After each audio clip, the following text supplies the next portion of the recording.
Alyssa, it is great to see you. It's great to see you covering Alabama football this week. How's everything It's going? it's great to see you too, Roger. Yeah, I was hoping and praying that I would get a Bama game this year. There are some seasons that go by that I don't see Alabama, and of course, with Coach DeBoer and the staff taking over, I haven't met him yet. I'm really looking forward to meeting him on Friday for our pregame meetings, and then of course covering him and his program on Saturday. So I'm very, very excited. I still need to get to Tuscaloosa because as we were talking before the show, it's been way too long since I've actually been in T-Town, but I will take a number one Bama game on the road any day. We look forward to it and hopefully getting you back to now Saban Field at Bryant-Denny Stadium. If you could just kind of tell our audience where you've been so far this college football season and what stood out to you your first few weeks on the sidelines. Yeah, it's crazy. I was actually talking to Paul Feinbaum about this earlier today. I feel like we always reach a point in the season where we go, "Oh my gosh, I can't believe it's week 6," but you're also going, "How is it only week 6 with everything that we've already seen?" I've been to Missouri a couple times. I actually had the double overtime Vandy Missouri game where the Tigers came out victorious a couple weeks ago. I was at Texas A&M back in week 2, their game against McNeese. I was at Texas for the first time last week, watching them beat Mississippi State to open conference play. And I'm trying to remember where I was week 1. It feels so long ago. Tennessee. I was at Tennessee week 1 to see them play Chattanooga to open the season. And I think I was able to learn a lot right off the bat. Going back to your question, I mean, as soon as we hit the field that week 1 in Tennessee and got through our coaches meetings, I think we knew this team was going to be really special. I was bought in on this team, maybe being a little bit of an underdog, a dark horse nationally going into this season. And I think that Tennessee has only proven that they are here to be a college football playoff team more and more as the weeks go on. They've obviously got a tough test against Arkansas on the road this weekend coming off of a bye week, but I've been really impressed by them. Missouri hasn't necessarily filled my cup the way that I hoped they would through 4 games.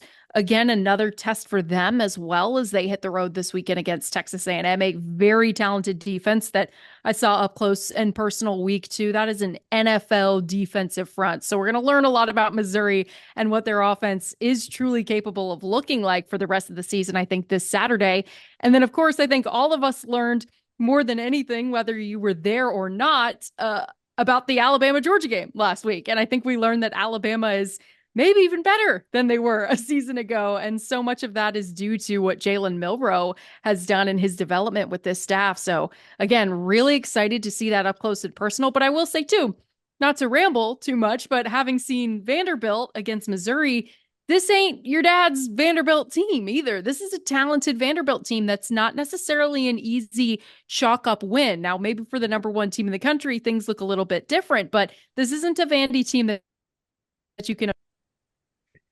And of course, last year, Alabama fans love the Iron Bowl victory against Auburn, the win in the SEC championship game. But I think the other favorite game that Alabama fans had was New Mexico State at Auburn, a great win for New Mexico State a year ago. And Alyssa, as we get ready for Vandy, there's quite a bit of New Mexico State flair on this Vanderbilt coaching staff and roster.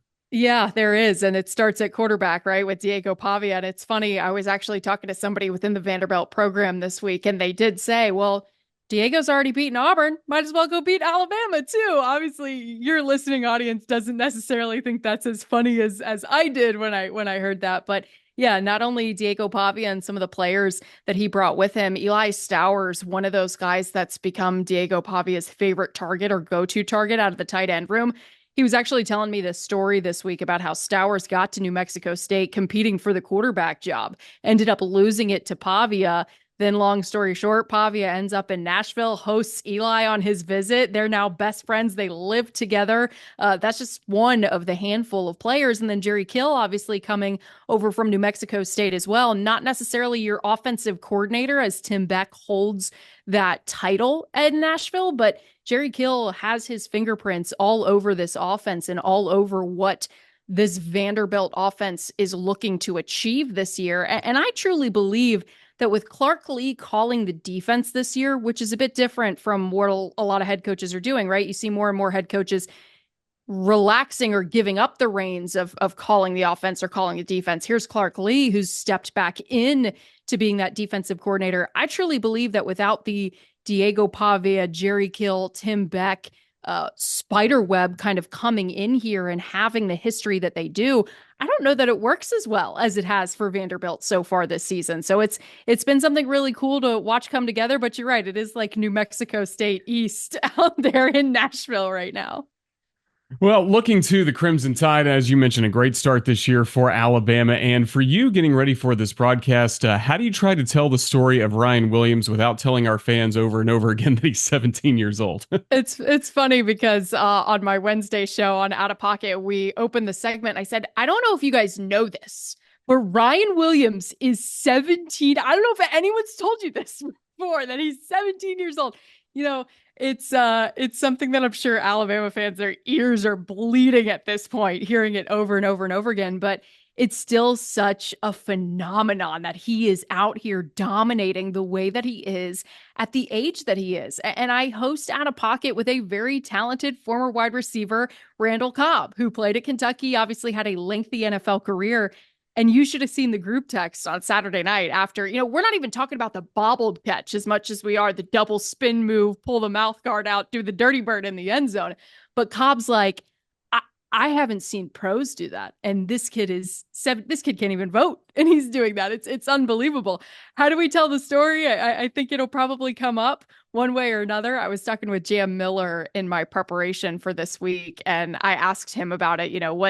What is the reaction from the offense? What does it do for you guys to see someone like Ryan make a play like that? And he was saying that they give Ryan their own fair share of trash talk too. Like, hey, buddy, you still only have your learner's permit. You don't even have a driver's license yet. So it's not just us in the outside world. It's the guys in that locker room too who are clearly wowed by it. It's amazing though. The connection that him and Jalen have built clearly very quickly. And not only that, just the amount of weapons that this Alabama team has offensively. Now, I think the big question that starts with Ryan Williams and permeates the rest of the team, will you be able to start as fast mentally and on the field as you did against Georgia a week ago? You're on the road against Vandy, a team that has not fared very well in the series between Alabama and Vandy, and we understand that. But again, you don't want to get caught sleeping in the SEC. Are you able to keep the foot on the gas in the same way that they were able to against Georgia? That'll be where my attention goes early in this game.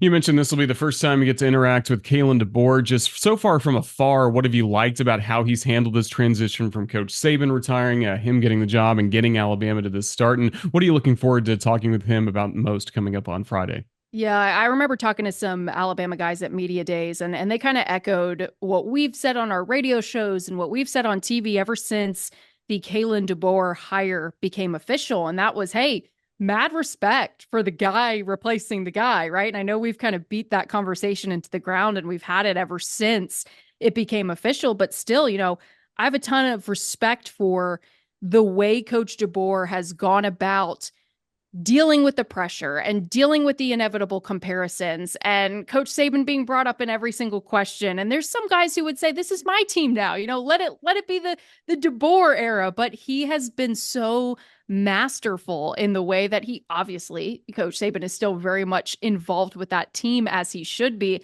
being a sponge, being thankful for everything that Coach Saban laid in front of him, but also saying, hey, I am the head coach of this program now, and we are going to maybe do things a little bit differently. There are going to be changes just for how I've found success in the way that I run things. I will say, like you said, I haven't had a one-on-one conversation with him yet, but I will say media to former players to current players, I have yet to hear someone say one negative thing about Kalen DeBoer. It is only who he is as a man, and then football second. The way he cares about his players, the way he cares about people around him, how much people enjoy truly having conversations with him.